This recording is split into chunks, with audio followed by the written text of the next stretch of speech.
ஆனால் தினசரி பத்திரிக்கை காலையில் பத்திரிக்கை எடுத்து பார்த்தா எல்லாம் இதே தான். பெண்கள் படுகொலை, பாலியல் வன்முறை. அவங்களே ஒரு காலத்தில் சொன்னாங்க, கலைஞர் முன்னாள் முதல்வர் கலைஞர் சொன்னார், காவல்துறையுடைய ஈரல் புறையோடி போயிட்டு அப்படின்னு சொன்னாங்க. ஆனால் இப்போ காவல்துறையுடைய ஈரல் இருக்கா? ஈரல் இல்லவே நினைக்கிறேன். 14 லட்சம் கோடி ரூபாய் தமிழ்நாட்டுக்கு கொடுத்துருக்காங்க. ஓபிஎஸ் நல்லவர் தான். இவர்கள் இவ்வளவு நாசமாக்கி விட்டார்கள் என்று நான் குற்றச்சாட்டு சொல்கிறேன். இன்று காலையில் ஒரு நல்ல தரிசனம் செய்வதற்காக வந்திருந்தோம்.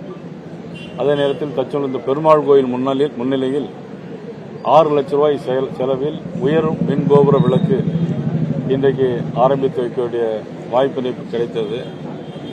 அதற்காக இன்றைக்கு அதற்கு அடுத்தாற்போல உங்களை எல்லாம் சந்திக்கின்ற வாய்ப்பு அடிக்கடி கிடைத்திருக்கிறது.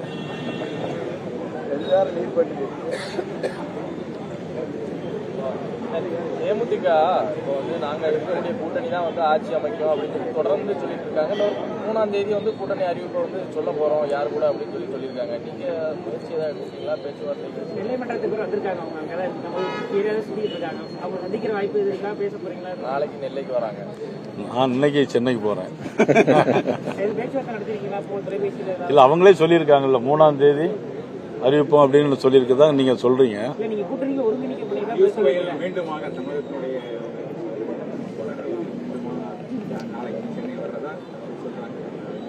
உறுதிப்படுத்தணும் அப்படிங்கிற நேரத்துக்கு கூட்டணிக்கு அடுத்த வேறு கட்சிகள் வருவதற்கான வாய்ப்பு இருக்கிறதா பார்க்குறீங்களா? தேமுதிக 2-3 கட்சிகள் தான் இருக்கு. தேமுதிக, புதிய தமிழகம், ராமதாஸ் யார் வராங்க? இதுல 3 யார் வர்றதுக்கான வாய்ப்புகள் இருக்கா? பேச்சுவார்த்தை ஏற்கனவே திமுக கூட்டணியை தவிர்த்து என்டிஏ கூட்டணியில் இப்பொழுது அனைத்து இந்திய அண்ணா திராவிட முன்னேற்ற கழகம், தமிழ் மாநில காங்கிரஸ், நமது தமிழக மக்கள் முன்னேற்ற கழகம், புதிய நீதி கட்சி, ஐக்கிய ஜனநாயக கட்சி, அனைத்து இந்திய அண்ணா திராவிட முன்னேற்ற கழகம், அம்மா மக்கள் முன்னேற்ற கழகம், ஏற்கனவே இத்தனை கட்சிகளும் ஒவ்வொரு கால அவகாசத்தில் இணைந்திருக்கிறார்கள். இருந்து தொடர்ந்து இன்னும் பிற கட்சிகள் வருவதற்கான வாய்ப்புகள் இருக்கிறது. சென்னை தரமணி கட்சிகள் பீகாரை சேர்ந்த ஒரு குடும்பமே பாலியல் பலாத்காரம் செய்யப்பட்டு கொடூரமாக கொலை செய்யப்பட்டது. தொடர்ச்சியாக தமிழ்நாட்டில் பெண்களுக்கு எதிரான வன்முறை அதிகரிச்சுட்டே இருக்கிறது. அதாவது ஏதோ இன்னைக்கு புதுசாக நடக்கிற மாதிரி நீங்க கேட்குறீங்க. ஆனால் தினசரி பத்திரிக்கை காலையில் பத்திரிக்கை எடுத்து பார்த்தா எல்லாம் இதே தான். பெண்கள் படுகொலை, பாலியல் வன்முறை, அவங்களே கற்பழிக்கப்பட்டு படுகொலை செய்யப்பட்டு அறிவாளால் வெட்டி சாக்கு மூட்டையில் கட்டி அதன் பிறகு கொண்டு போட்டிருக்கிறார். இதுக்கு எல்லாமே காரணம் கஞ்சா, பெத்தம்பேட் போன்ற போதைப் பொருட்கள் கலாச்சாரம். நம்முடைய முதலமைச்சர் இந்த போதைப் பொருள் கலாச்சாரத்தை ஒழிப்போம்னு எங்கேயுமே பேட்டி கொடுக்க மாட்டேங்கிறாங்க. ஆட்சி வருவதற்கு முன்னால இரும்பு கரம் கொண்டு அடக்குவோம்னு சொன்னாங்க. ஆனா இன்னைக்கு அந்த இரும்பு கரம் என்ன ஆச்சுன்னே தெரியல. ஆட்சிக்கு வருவதற்கு முன்னாடி இரும்பு கரம் கொண்டு அடக்குவோம்னு சொன்னாங்க. இதுவரையில் ஆட்சி தினசரி பத்திரிகையை பிரித்து பார்த்தா தினசரி அதிலையும் வட மாநிலத்தை சேர்ந்தவர்கள் அதிகமாக பாதிக்கப்படுகிறார்கள். திருப்பூர்ல கணவன் முன்னாலேயே ஒரு பெண் கற்பழிக்கப்பட்டது. அதுக்கு முழுக்க காரணம் கஞ்சா, போதைப் பொருள். முதலமைச்சர் போதைப் பொருள்களை பத்தி எதுவுமே பேசுறதில்லை. ஆனா ஓட்டுக்காக இன்னைக்கு எல்லா இடங்களிலும் மகளிரணி மாநாடு அப்படின்னு சொல்லிட்டு எல்லாமே ஆட்களை பிடிச்சுட்டு போறாங்க. இப்ப நாங்க பாரத நரேந்திர மோடி அவர்கள் வந்திருந்தாங்க. 5 லட்சம் பேர் கூடினாங்க. நாங்க 5 பைசா கொடுக்காம அவ்வளவு பெரிய மாநாட்டை நடத்தணும். ஆனா இவங்க பிரியாணி பொட்டலம் இருக்கக்கூடிய இடத்திலேயே குக்கர், அது ஹாட் பாக்ஸ் எல்லாமே சேர்த்து அப்படியே வச்சிருக்காங்க. பிறகு கருப்பு பனியன், கருப்பு பேண்ட், சிவப்பு பனியன் போட்டு எல்லாமே மொத்தமா எடுத்து கொடுத்து இருக்கிற எல்லா மந்திரிகளையும் கசைக்கு புழிஞ்சு மதிப்புக்குரிய கனிமொழி அவர்களும் மதிப்புக்குரிய உதயநிதி ஸ்டாலின் அவர்களும் இன்னைக்கு மிகப்பெரிய ஒரு பெரிய தமிழகத்தில் தமிழகத்தில் இருக்கக்கூடிய மந்திரிகளிடெல்லாம் பணம் அதிகமாக கெடுபிடி வசூல் பண்ணி பண்ணதாக செய்திகள் வெளிவந்தது. நீங்கள் உட்பட எதிர்கட்சிகள் தொடர்ச்சியாக கூட்டங்கள் வச்சுட்டே இருந்தாலும் ஆனால் முதலமைச்சர் அதை மறுக்கிறாரு. இந்தியாவிலேயே மக்கள் வாழ்வதற்கு ஏற்ற இடம் தமிழ்நாடு தான் தொடர்ச்சியாக பேசிட்டு இருக்கிறாரு. அது சம்பந்தமாக ஒவ்வொரு மேலும் அவர் கருத்தை பதிவுபட்டு வர்றாரு. அதாவது மக்கள் வாழ்வதற்கு ஏற்ற இடமாக இருந்த இடம்தான் தமிழ்நாடு. இருந்த இடத்தை நம்மளுடைய முதலமைச்சர் இப்ப மாத்திட்டாங்க. கஞ்சா எல்லாம் எங்கிருந்து வருதுன்னு தெரியல. நான் சொல்றேன், முதலமைச்சர் நேரடியா போய் ஒவ்வொரு கஞ்சா வியாபாரியும் பிடிக்க முடியாது. போலீஸ் உங்களுடைய காவல்துறை என்ன செய்யுது? உங்களுடைய போலீஸ் என்ன செய்யுது? உங்க போலீஸுக்கு நீங்க என்ன கட்டளை இருக்கீங்க? கஞ்சா விற்க சொல்லி பாதுகாக்க சொல்லி கட்டளை இருக்கீங்களா? இல்லையா? சரி, பத்திரிகை தர்மம் நீங்க எல்லாம் ஊடகங்கள்லாம் இருக்கீங்க. ஒரு காலத்துல சொன்னாங்க, கலைஞர், முன்னாள் முதலமைச்சர் கலைஞர் சொன்னார், காவல்துறையுடைய ஈரல் பொறையோடி போயிட்டு அப்படின்னு சொன்னாங்க. ஆனா இப்ப காவல்துறையுடைய ஈரல் இருக்கா? ஈரல் இல்லவே நினைக்கிறேன்.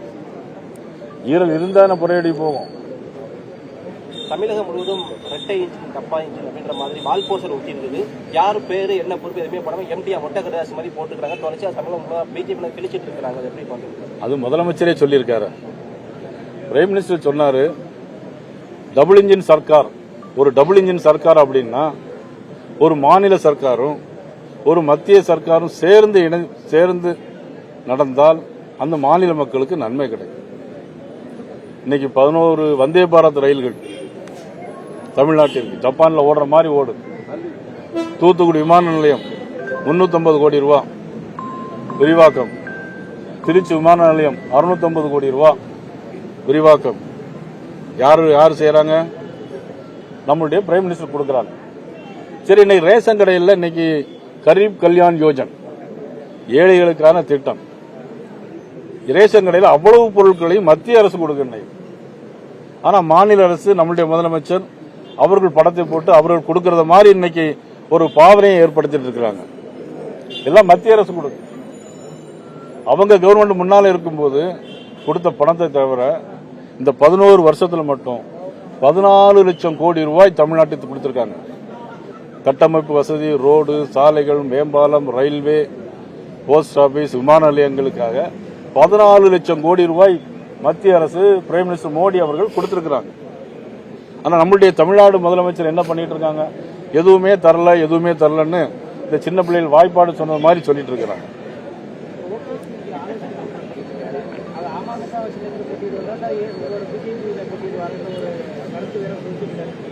நீங்க ரொம்ப அவசரப்படுங்க. கூட்டம் நடத்தி முடிக்கட்டுமே. கூட்டம் நடத்தி முடிச்சாதானே நமக்கு என்ன விஷயம் தெரியும். நல்லவர்கள் எல்லாம் எங்க பக்கம் வருவாங்க. ஓபிஎஸ் நல்லவர் தான்.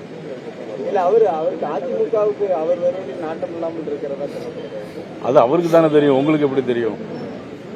நீங்க அவருக்கு நம்ம இணைக்கிறதுக்கு ஏதாவது பேச்சுவார்த்தை நடத்திருக்கீங்களா, இல்ல நடத்த போறீங்களா?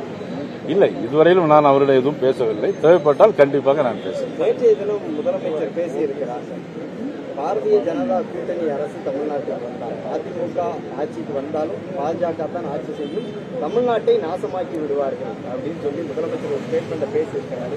என்ன எதிர்ப்பு? இன்னைக்கு இந்தியா ஃபுல்லா எல்லா மாநிலங்களிலும் பாரதிய ஜனதா கட்சி பெரும்பான்மை மாநிலம் ஆட்சி செய்யறது.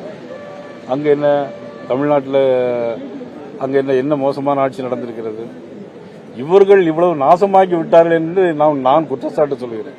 இப்பதான் இவ்வளவு நேரம் சொன்னேன், கஞ்சா, மெத்தப்பேட்டன், போதைப் பொருள், பாலியல் வன்கொடுமை, கற்பழிப்பு, பெண்கள் ரோட்ல நடமாட முடியல, பெண்களுக்கு எதிரான குற்றங்கள் 55% கூடியிருக்கு. நீங்க ஆட்சிக்கு வர்றதுக்கு பிறகு சொன்ன சொத்து வரியை கூட்ட மாட்டோம்னு சொன்னீங்க. சொத்து வரியை 300% கூட்டியிருக்கிறாங்க. மின்சார கட்டணம் எவ்வளவு? 300% கூட்டியிருக்காங்க. யாரும் தொழில் செய்ய முடியாது. எந்த தொழில்? வருஷத்துக்கு மின்சார கட்டணம் டெபாசிட், ஆண்டு ஒரு வருஷத்துக்கு டெபாசிட் கூட்டிக்கிட்டே இருக்கிறாங்க. டெபாசிட் இன்னைக்கு மின்சாரத்துறையில் மட்டும் இன்னைக்கு லட்சம் கோடி ரூபாய் நஷ்டத்தில் போயிட்டு இருக்கு. போக்குவரத்து நஷ்டத்தில் போயிட்டு, இதை விட மோசமா போயிருமா? நாங்க ஆளுங்கட்சியா தமிழ்நாட்டில் பாரதிய ஜனதா வரும்போது மத்திய அரசு அதிக நிதிகளை கொடுத்து மின்சார கட்டணத்தை குறைப்பதற்கு முயற்சி செய்வோம்.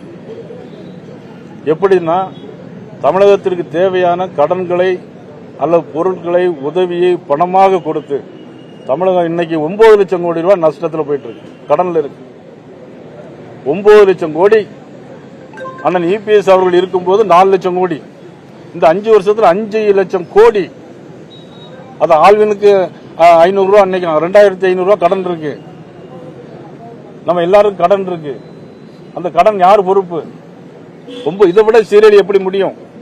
ஒரு முதலமைச்சர் எப்படி முடியும்? ஒரு முதலமைச்சர் அவர் இபிஎஸ் 4 லட்சம் கோடியை வைத்துட்டு போயிருந்தால் அதை 3 லட்சம் கோடியா குறைச்சிருந்தா திறமையானவர், ஆட்சியில் நல்லது அப்படின்னு சொல்லலாம். எங்கேயுமே கொலை நடக்கல, கொள்ளை நடக்கல அப்படின்னா திறமையானவர் சொல்லலாம். மோடி, பாரத பிரதமர் மோடியினுடைய தமிழ்நாட்டை வஞ்சிக்கக்கூடிய சித்தாந்தத்திற்கும் தமிழ்நாட்டினுடைய நலனை பாதுகாக்கக்கூடிய கூட்டணிகளுக்குமான ஒரு யுத்தம் தான் இந்த தேர்தல் அப்படின்னு ஒரு ஸ்டேட்மெண்ட் சொல்லியிருக்கிறாரு. இது உண்மையிலேயே இந்த 2026 தேர்தல் அப்படித்தான் அமையுமா, எப்படி இருக்கும்? அவர் என்ன அடிப்படையில் பேசுறாருன்னு தெரியல. சித்தாந்தம்னா எந்த சித்தாந்தத்தை பேசுறாருன்னு தெரியல. தமிழ்நாட்டை வஞ்சிக்கக்கூடிய சித்தாந்தம், தமிழ்நாட்டை வஞ்சிக்கக்கூடிய சித்தாந்தம் என்ன, அவர் மனசுல என்ன நினைச்சு சொல்றாருன்னு தெரியல. பாரதிய ஜனதா கட்சி இன்னைக்கு உலகத்திலே மிகப்பெரிய கட்சி. இன்னைக்கு ஏற்கனவே பல முறை சொல்லியிருக்கேன், 1600 எம்எல்ஏக்கள், 270 நாடாளுமன்ற உறுப்பினர்கள் பெற்ற மிகப்பெரிய கட்சி. நாளுக்கு நாள் வளர்ந்துகிட்டே போயிட்டு இருக்கு. பீகார் மாநிலத்தில் இன்னைக்கு பாரதிய ஜனதா கட்சி ஆட்சி, மகாராஷ்டிரா மாநிலத்தில் பாரதிய ஜனதா கட்சி ஆட்சி, கேரள மாநிலத்தில் மாநகராட்சியில் 100 இடத்துக்கு 50 இடங்களை பிடிச்சிருக்காங்க பாரதிய ஜனதா கட்சி. இதுல என்ன சித்தாந்தம், என்ன எங்கெல்லாம் அங்க பாதிக்கப்பட்டிருக்கு? இவருடைய சித்தாந்தம் இல்லாமல் இருக்க வேண்டும். பாதிப்புக்குரிய ஸ்டாலின் அவர்கள் மனதில் வைத்திருக்கிற சித்தாந்தம் வருங்காலத்தில் தமிழ்நாட்டில் எடுபடாது. டிடிவி தினகரன் அவர்கள் ஒரு ஸ்டேட்மெண்ட், என்னை நம்பி வந்தவர்களை அமைச்சரவையில் இடம்பெற செய்வேன் அப்படின்னு ஒரு ஸ்டேட்மெண்ட் சொல்லியிருக்கிறார். கூட்டணியில் இருந்து கொண்டு அதிமுகவிற்கு நெருக்கடி கொடுப்பதற்கான ஒரு யுக்தி தானா அது? எப்படி பாக்குறீங்க? கூட்டணி அரசு அமையுங்கிறது மறைமுகமா சொல்லி தனக்கான ஒரு இடத்தை பெறுவதற்கு ஒரு முயற்சி செய்யறதா? இல்ல, மதிப்புக்குரிய டிடிவி அவர்கள் என்ன கோணத்தில் சொன்னார் என்று எனக்கு தெரியாது. ஆனால் வந்தவர்களை அமைச்சராக்கணும் அப்படின்னு ஒரு கருத்தை சொல்றாரு. அது எப்படி சாத்தியமாகும்? ஏற்கனவே அதிமுக தனித்து சொல்லியிருக்கிறாங்க, நீங்களும் இப்ப பாரதிய ஜனதா ஆட்சின்னு சொல்றீங்க. இல்ல, பாரதிய ஜனதா கட்சி ஆட்சினா நீங்க சொன்னீங்க, பாரதிய ஜனதா கட்சி ஆட்சி செய்யும்னு சொன்னீங்க. அதனால நான் சொன்னேன், நான் பாரதிய ஜனதா கட்சி ஆட்சின்னு சொல்லல, தேசிய ஜனநாயக கூட்டணி ஆட்சி அமைக்கும். அவருடைய சசிகலா வந்து எல்லாரும் கட்சியோட பையன் அனைவரும் நெருங்கி ஒரு பேசிட்டு அது வந்து ஆலோசனை சசிகலா அவங்களோட ஆதரவு கிடைக்கும் எதிர்பார்க்கிறீங்களா? எந்த அளவு எப்படி அவங்களுடைய ஆதரவு கிடைக்கும்? தேசிய ஜனநாயக கூட்டணியில் நல்லவர்கள் அனைவரும் இடம் பெறுவார்கள், நாட்டு மக்கள் நன்மை பெறுவார்கள், பலன் பெறுவார்கள். 2026 தேசிய ஜனநாயக கூட்டணி ஆட்சி அமைக்கும். நன்றி, வணக்கம்.